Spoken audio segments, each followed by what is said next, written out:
ایک شخص کی موت کا وقت قریب آیا تو کہنے لگا گانے لگاؤ، گانے کے بغیر چین نہیں آ رہا، زندگی بھر میوزک کے اندر گزاری۔ تو ڈاکٹر صاحب نے فرمایا کہ جب زندگی ایسی گزاری، اب اللہ ہی کوئی معجزہ فرما سکتا ہے اس کے منہ سے کلمہ جاری ہو جائے۔ جب جان نکلی تو گانے چل رہے تھے۔ آج کل یہ بھی ایک ٹرینڈ بن گیا نا، بخاری اور مسلم میں ہے تو ٹھیک ہے، ورنہ ساری کائنات غلط ہے۔ ایک ہے نا فتنہ باز، وہ یوٹیوب پر آتا ہے، اس نے پوری امت کو اس چکر میں لگا دیا۔ مفتی صاحب کے بیانات سننے کے لیے مفتی صاحب کے آفیشیل چینل مفتی مجود امین کو سبسکرائب کیجیے۔ محترم سامعین کرام، انتہائی واجب الاحترام دوستوں اور بزرگوں، اس دنیا کی کائنات کی حقیقتوں میں سے ایک سب سے بڑی حقیقت وہ موت ہے۔ یہ وہ حقیقت ہے کہ دنیا نے جتنی بھی ترقی کی، مادی ترقی کی، سوشلی ترقی کی، معیشت میں ترقی کی، معاشرت میں ترقی کی، جتنی بھی ترقی کی یا کر لے، ایک حقیقت ایسی ہے کہ جس حقیقت کا انکار نہ پہلے کبھی ہوا، نہ کسی غیر مسلم نے کیا، نہ کسی مسلم نے کیا، نہ کسی آگ کو پوجنے والے نے کیا، نہ بتوں کو پوجنے والے نے کیا، نہ سورج کی پرستش کرنے والوں نے کیا، نہ یہودیوں نے کیا، نہ عیسائیوں نے کیا، نہ مجوسیوں نے کیا۔ اور وہ حقیقت یہ ہے کہ موت ہر ایک کو آنی ہے، اور اس دنیاوی زندگی کے اوپر ایک دن ہمیشہ فانی ہے، اور اس جسم نے فنا ہو جانا ہے۔ یہ وہ حقیقت ہے۔ نہ اس کا انکار کبھی کسی دہریے نے کیا کہ جو اللہ اور خدا کو نہیں مانتا، اس نے بھی کبھی اس کا انکار نہیں کیا۔ تو یہ ایک اٹل حقیقت ہے۔ جب کوئی چیز حقیقت ہو اور اس کا آنا اتنا یقینی ہو کہ جس طرح مجھے اس وقت اپنی ذات کے یہاں بیٹھنے کا یقین ہے اور آپ کو اپنے یہاں ہونے کا یقین ہے، اس سے بھی زیادہ بلکہ یقین اگر اس چیز کا ہمیں ہے کہ ایک دن ہم نے اس دنیا سے چلے جانا ہے اور ہم سب پر موت نے طاری ہو جانا ہے، اور اس دنیا کی زندگی کو خیر آباد کہہ دینا ہے، اور اس دنیاوی زندگی سے ہمیشہ کے لیے چلے جانا ہے، تو پھر یہ دیکھنا پڑے گا کہ اس دنیاوی زندگی کا ہمارا مقصد کیا تھا، اور یہ دنیا کی زندگی ہم نے کیسی گزاری یا آئندہ کیسی گزارنی۔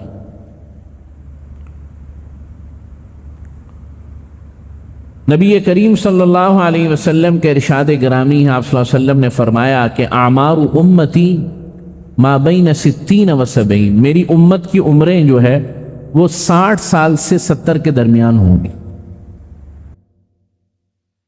حضرت جبریل علیہ السلام نے ایک دفعہ حضرت نوح علیہ السلام سے سوال کیا کہ آپ کی عمر کیسے گزری؟ حضرت نوح علیہ السلام کی 1400 سال عمر ہوئی۔ 950 سال تو انہوں نے تبلیغ کی قرآن مجید کے مطابق، یعنی اپنی امت کو دعوت دی، اپنی قوم کو دعوت دی، 950 سال۔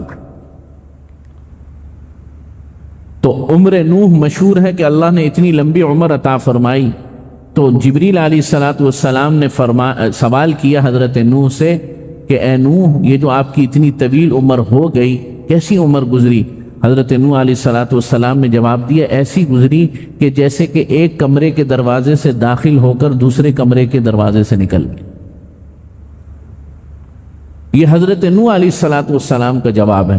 جبکہ جیسے میں نے عرض کیا، نبی کریم صلی اللہ علیہ وسلم نے فرمایا کہ اعمار امتی ما بین 60 و 70، میری امت کی عمریں تو اور بھی زیادہ کم ہیں۔ ایک دوسری جگہ پر آپ صلی اللہ علیہ وسلم نے فرمایا کہ میری امت کی عمروں کی مثال اور دوسری امتوں کی مثال ایسے ہے، میری امت کی مثال اور دوسری امتوں کی مثال ایسے ہے جیسے کہ نمازوں کے اوقات، اور میری امت کے اوقات نمازوں کے درمیان کے اگر حوالے سے نکالیں تو وہ ایسے ہے جیسے عصر سے لے کے مغرب تک کا وقت. پچھلی امتوں کے اوقات ایسے تھے جیسے ظہر سے لے کے عصر یا فجر سے لے کے ظہر تک کا وقت. اور میری امت کا کیسا ہے وقت؟ جیسے کہ عصر سے لے کے مغرب تک سب سے شارٹ وقت ہوتا ہے، سب سے کم وقت ہوتا ہے. لیکن اعمال کے ثواب کے اعتبار سے میری امت کی اجرت، وقت کم ہے اجرت زیادہ ہے. وقت کم ہے اجرت زیادہ ہے کہ جتنے اعمال پچھلی امتوں نے اپنی پوری زندگیوں میں کیے، میری امت کے اندر اتنے کم وقت کے اندر جو بندہ عمل کرے گا وہ ان سے زیادہ ثواب پائے. تو یہ بھی تو ہے نا، اللہ تعالیٰ نے ایک چیز ہم سے کم کر لی تو اعمال کا ثواب اور اجر ہمارے لیے بڑھا دیا، مزدوری جو ہے ہمارے لیے بڑھا دی. تو دنیاوی زندگی، جیسے میں انشاءاللہ آگے عرض کروں گا قرآن مجید کی آیتوں کے ذیل میں کہ یہ کیا ہے. آج ہماری زندگی کا مقصد، اللہ رب العزت نے یہ دنیا ہمیں عطا فرمائی، اس دنیا کی نعمتیں عطا فرمائیں، جو کہ نعمتیں ہیں ان پر شکر ادا کرنا چاہیے، ان نعمتوں کو استعمال بھی کرنا چاہیے، ان نعمتوں کو حاصل کرنے کے لیے اسباب بھی استعمال کرنے چاہیے. لیکن حقیقت یہ ہے کہ ایک دن ان نعمتوں کو ہمیں یہیں پر چھوڑ کے چلے جانا ہے. اس نقطے سے اس بات سے ہمارا ذہن اور ہمارا اندر کی روح اور طبیعت کبھی بھی جو ہے وہ ڈائیورٹ نہیں ہونی چاہیے.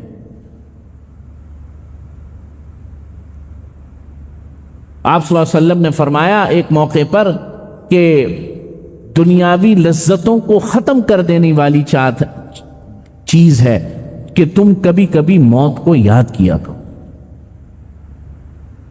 حازم اللذات، لذتوں کو ختم کرنے والی چیز ہے، کبھی کبھی موت کو یاد کیا کرو. قرآن مجید میں اللہ تعالیٰ موت کا ذکر فرما رہے ہیں بار بار. کیوں ذکر فرما رہے ہیں؟ کہ جینا چھوڑ دے؟ نہیں، یہ کہ اپنی زندگی کا رخ درست کر لیں. موت کا جب انسان کو یقین تو ہے لیکن یہ ہمارے سامنے سے اوجھل ہو جاتی ہے، شیطان بھلا دیتا ہے، اس لیے اس کا ذکر کیا کرو. اس کو کیا کیا کرو؟ جیسے اللہ کی ذات کا ذکر کیا کہ کبھی موت کو بھی یاد کیا کرو، پچھلے لوگوں کو یاد کیا کرو. قبرستان بھرے پڑے ہیں جن لوگوں کے دعوے تھے کہ ہمارے بغیر زندگی نہیں چل سکتی، ہمارے بغیر کچھ نہیں ہو سکتا. حکمرانوں کے، امیر لوگوں کے، وزیروں کے، بڑے بڑے لوگوں کے، وہ یہ سمجھتے تھے کہ ہمارے بغیر دنیا ختم ہو جائے گی. دنیا چل رہی ہے اور چلتی رہی جب تک اللہ چاہیں گے، ان کے بغیر بھی چل رہی ہے. یہاں تک کہ ایک یتیم بچوں کی بھی زندگی گزر رہی ہے اور اچھی گزر رہی ہے.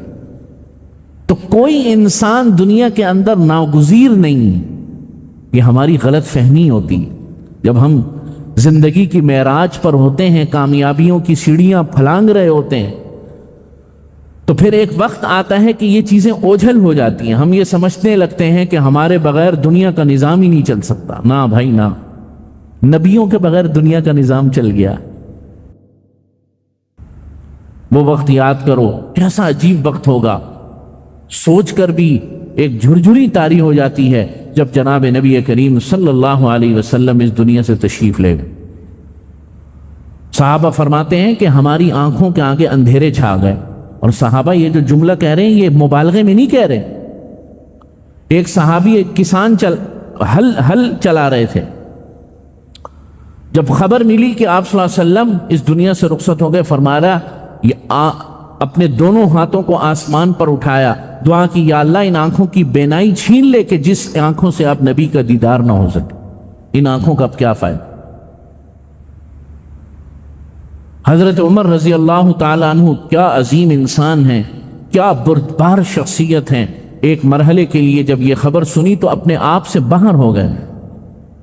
روایات میں جو لفظ آیا ہے کہ میں جس شخص نے یہ کہا کہ محمد صلی اللہ علیہ وسلم انتقال فرما گئے، میں اس کو قتل کر دوں گا، تو یہ حضرت عمر کا یہ کہنا، یہ بات کہنا کہ کسی کو قتل کر دوں گا شریعت میں جائز تھوڑی ہے. بھائی کوئی اگر کسی کے قتل کی خبر دے، انتقال کی خبر دے کہ بھئی فلاں شخص کا انتقال ہو گیا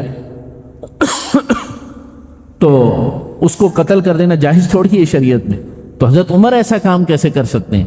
فرمایا، بعض محدثین نے لکھا کہ حضرت عمر اس وقت حواس کے حوالے سے یہ سمجھنے سے قاصر تھے، یہ تسلیم کرنا ان کے لیے محال تھا کہ آپ صلی اللہ علیہ وسلم اس دنیا سے رخصت ہوں۔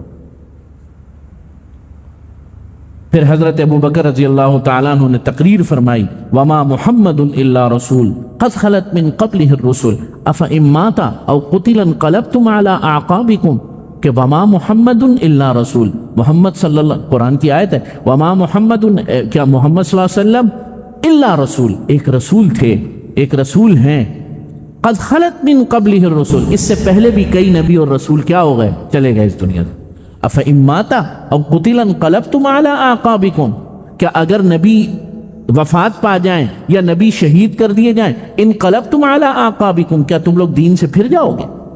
کیا دین نبی کی زندگی تک تھا؟ صحابہ فرماتے ہیں کہ جب حضرت ابو بکر نے یہ آیت تلاوت کی تو ہمیں ایسا لگا کہ یہ آیت آج کے دن کے لیے نازل ہوئی۔ تو کتنے عظیم عظیم حادثے ہو گئے، نبی اس دنیا سے چلے گئے، میری اور آپ کی کیا اوقات۔ لیکن سمجھنے کی بات یہ ہے کہ یہ موت جب حقیقت ہے، اٹل ہے، تو انسان کے اوپر یہ موت ایسی طاری ہوتی ہے کہ جس طرح زندگی گزاری جاتی، یہ ہے بات۔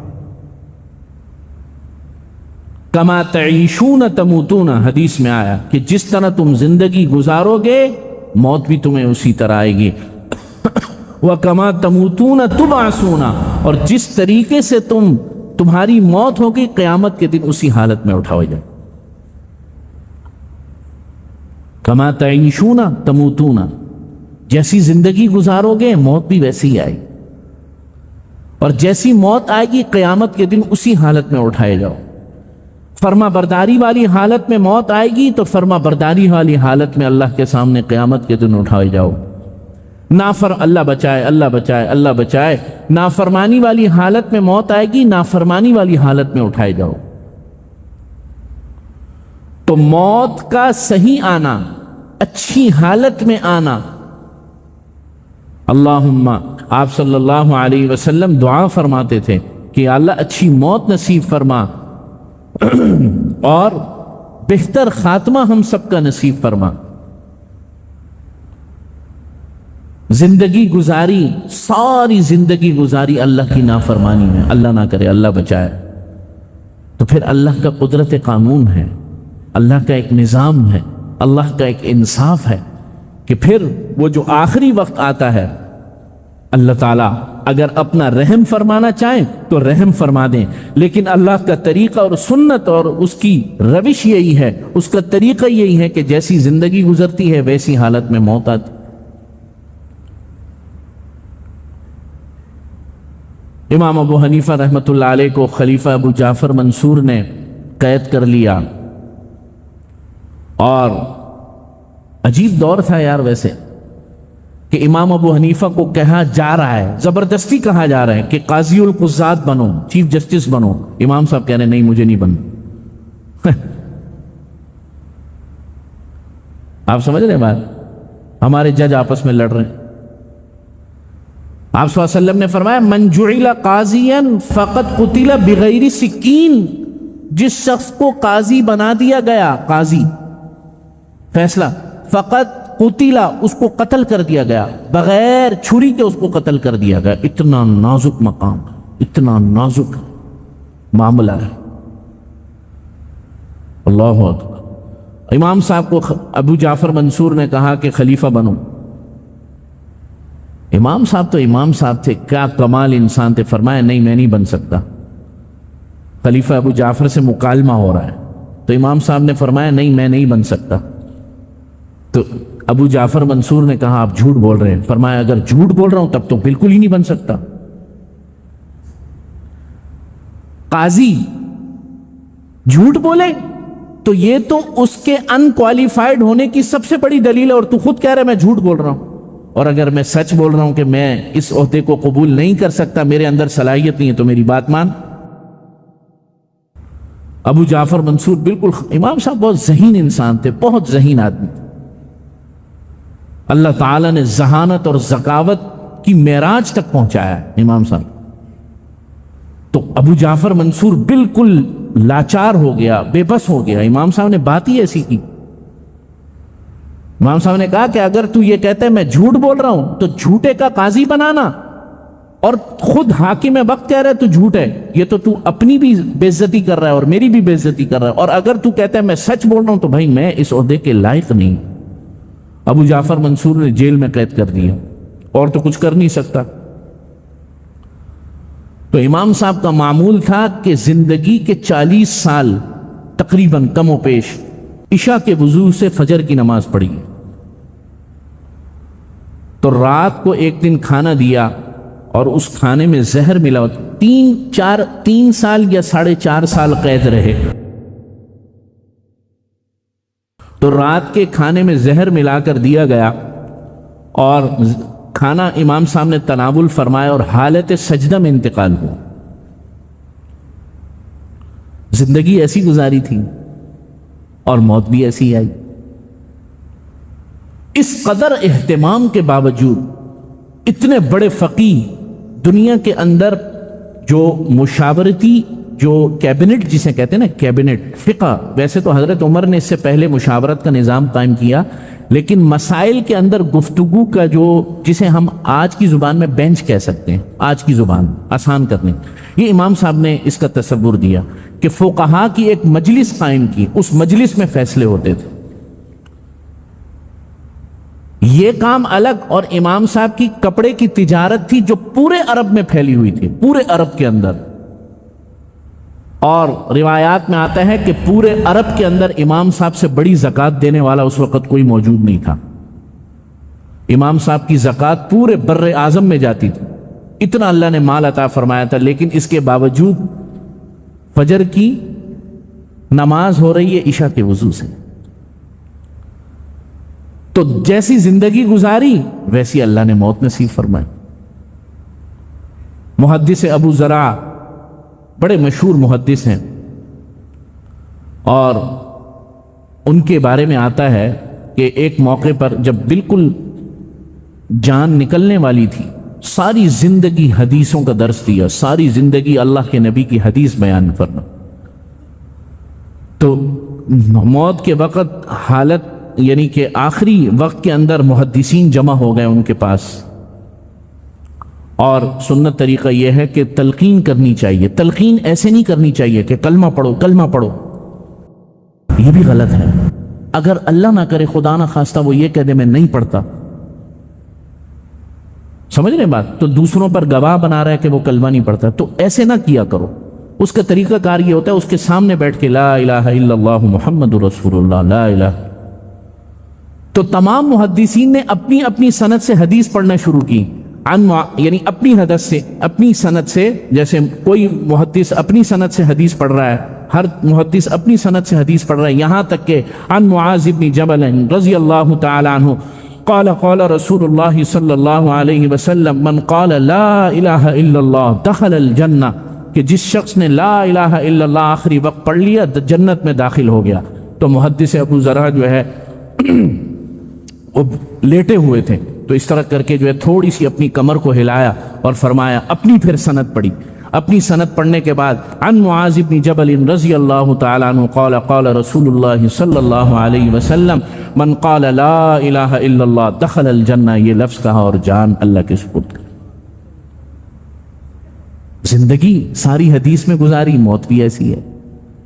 امام مسلم رحمۃ اللہ علیہ اس امت کے سب سے، امام بخاری کے بعد، جب ہم یہ کہتے ہیں نا دو صحیح ہیں، دو صحیح کتابیں، ویسے یہ الگ بحث ہے، دو صحیح کا مطلب باقی غلط نہیں ہے. بخاری شریف اور مسلم شریف میں احادیث صحیحہ زیادہ ہیں، اس لیے ان کو صحیح کہا جاتا ہے. آج کل یہ بھی ایک ٹرینڈ بن گیا نا، یہ بھی ایک بخاری اور مسلم میں ہے تو ٹھیک ہے، ورنہ ساری کائنات غلط ہے. سمجھ رہے ہیں بھائی؟ تو وہ ایک ہے نا فتنہ باز، وہ جو ہے یوٹیوب پر آتا ہے، اس نے پوری امت کو اس چکر میں لگا دیا.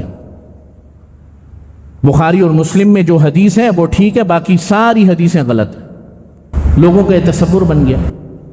خیر، تو کہنے کا مقصد یہ ہے کہ امام مسلم رحمۃ اللہ علیہ کی صحیح مسلم اسف ترین کتابوں میں سے۔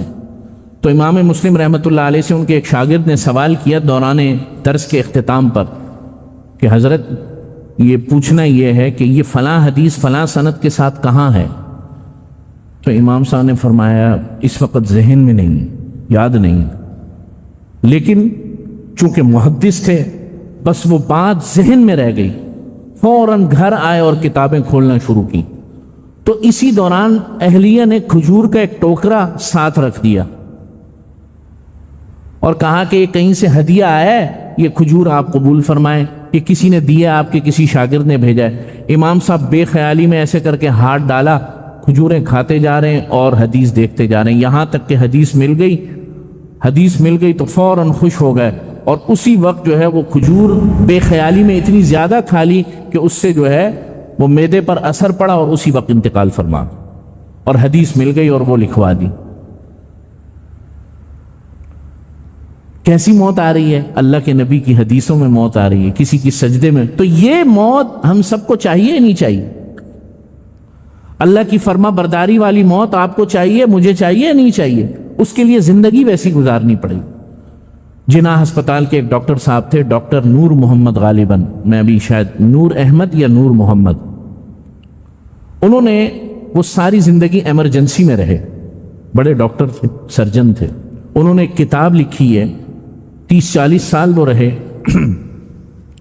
انہوں کے پاس جو پیشنٹس آئے اس کے آخری اوقات کے حالات پر انہوں نے کتاب لکھی ہے، وہ پڑھنے والی چیز ہے۔ وہ میرے پاس تھی، بہت پہلے شائع ہوئی تھی، پتہ نہیں دوبارہ شائع ہوئی نہیں۔ اس کے اندر آپ واقعات پڑھیں تو بعض ایسے واقعات ہیں کہ عجیب۔ ایک واقعہ ایسا ہے کہ جب اس کی موت کا، ایک شخص کی موت کا وقت قریب آیا تو کہنے لگا گانے لگاؤ، گانے کے بغیر چین نہیں آ رہا، گانے کے بغیر چین نہیں آ رہا۔ چنانچہ وہ اپنی زندگی کے آخری دنوں میں ہر وقت گانے سنتا رہتا تھا۔ تو اس کے ڈاکٹر صاحب فرماتے ہیں کہ میں نے اس کے گھر والوں سے سوال کیا، کہنے لگا زندگی بھر میوزک کے اندر گزاری ہے، زندگی بھر میوزک میں گزاری، سنتے ہوئے اور گاتے ہوئے۔ تو ڈاکٹر صاحب نے فرمایا کہ جب زندگی ایسی گزاری، اب اللہ ہی کوئی معجزہ فرما سکتا ہے اس کے کہ اس کے منہ سے کلمہ جاری ہو جائے، ورنہ انہی لہوات اور خواہشات اور انہی چیزوں کے اندر جو ہے اس دنیا سے جائے گا۔ اور یہی ہوا، جب جان نکلی تو گانے چل رہے تھے۔ میرے عزیز دوستوں اور بزرگوں، زندگی کو، اپنی زندگی کے لمحات کو یہ سمجھ کر گزارو کہ اب اگر اس موقع پر موت ہو جائے تو کیسی موت ہو۔ دین کا کام، اللہ کے راضی کرنے والے امور، یا دنیا کا کوئی جائز کام، اس کے علاوہ کام، دنیا کا جائز کام، کمانا، بچوں کے لیے محنت کرنا، بچوں سے بات چیت کرنا، بیوی سے بات چیت کرنا، معاشرت کرنا، یہ بھی دین کا ہی حصہ ہے۔ رشتہ داروں کی خبر گیری کرنا، پڑوسیوں کی خبر گیری کرنا، یہ سب دین ہے۔ اس کے علاوہ کی لہو و لعب کی زندگی گزارنا اول تو لیکن اس کے اندر منہمک ہو جانا یہ بڑی خطرناک بات۔ اول تو گزارنا یہ بھی خطرناک، لیکن زندگی کا مقصد ہی وہ بن جائے یہ تو اس سے بھی زیادہ خطرناک بات۔ اس کا مطلب یہ ہے کہ اس کا خاتمہ جو ہے وہ خیر پر ظاہری اسباب میں نظر نہیں آ رہا۔ اللہ سے دعا ہے اللہ تعالی ہم سب کا خاتمہ بالخیر فرما دے، خاتمہ بالایمان فرما دے۔ اور یہ موت تو فرمایا کہ موت تو مومن کے لیے تحفہ ہے، جو صحیح مومن ہوتا ہے اس کے لیے تو موت تحفہ ہے۔ اللہ سے ملاقات کا وقت قریب آ گیا، اللہ سے ملاقات کا ذریعہ بن گیا، اللہ سے ملاقات کی امید پیدا ہو، امید کیا بلکہ یقین ہو گیا۔ وَمَا الْحَيَاةُ الدُّنْيَا إِلَّا مَتَاعُ الْغُرُورِ، یہ دنیاوی زندگی تو دھوکے کے علاوہ کچھ نہیں، چند دن کی زندگی ہے، اس کے اندر اللہ کی نعمتیں، اس کے اندر اتنا منہمک ہو کہ موت کو بھول جانا، خسرت دنیا والآخرت، دنیا اور آخرت کا خسارہ ہے۔ اللہ تعالیٰ توفیق من نصیب۔